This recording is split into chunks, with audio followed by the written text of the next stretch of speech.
some strategies to enhance your work-life balance. As people are reflecting on their own work-life balance, I think if these are some domains that you identify as being, really important, the physical, emotional, social, and spiritual, different things that you can do in those areas, those activities might be things that are really helpful to enhance your work-life balance. Physical, of course, exercising, eating well, getting good nutrition, sleeping, drinking lots of water. That's always a great thing.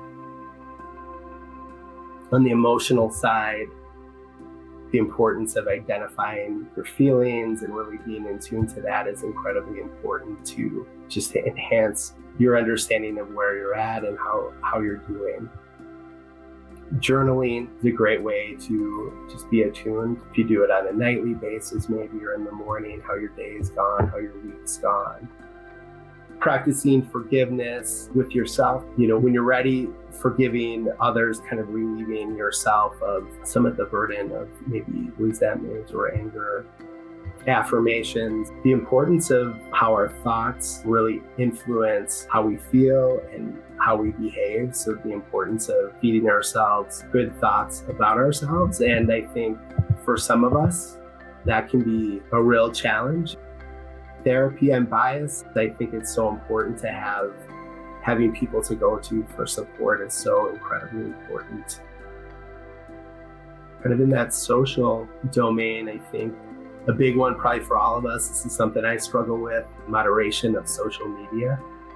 That's actually, as I assess my own work-life balance, I probably spend more time on social media than I need to. And if I was able to cut that out a little bit more, I'd actually have a lot more time to be focusing on some of the other areas in my life that I want to see improvements or increases in satisfaction on.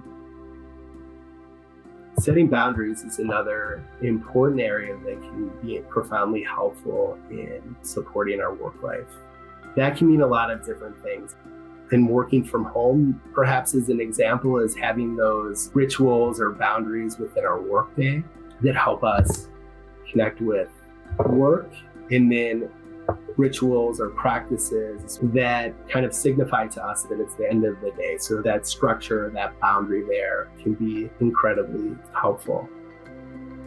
And then the spiritual domain varies person to person and what their spiritual beliefs or practices are, but we know that psychological research just points to how helpful it can be to have spiritual beliefs and practices, whatever they might be: prayer, meditation, being in nature, connecting with the community, just even the beauty of being in silence and being with yourself and kind of taking in the environment is so helpful.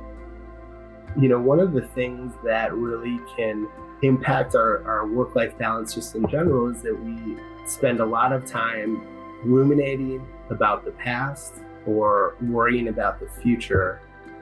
You don't have a lot of control over changing the past, and worrying about the future doesn't oftentimes change it or make it better. So, meditation and breathing and being in the present, enjoy and cherish those moments with our loved ones, or focus on work, or all of those important things that I think really help with our work-life balance.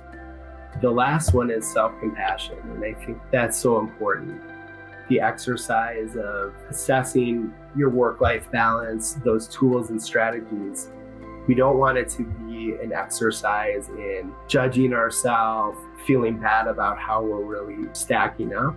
It's an opportunity to really just take an inventory of where things are at right now, and to know everybody feels out of balance a lot of the time, and to absolutely be okay with that, to accept yourself kind of where you're at. A lot of times we tend to be harder on ourselves, or we respond to ourselves in harsher ways than we would respond to loved ones or people we care about, or even just strangers on the street or that we run across. So be kind, be gentle to yourself, and to know that we're all a work in progress, and that's really a beautiful thing.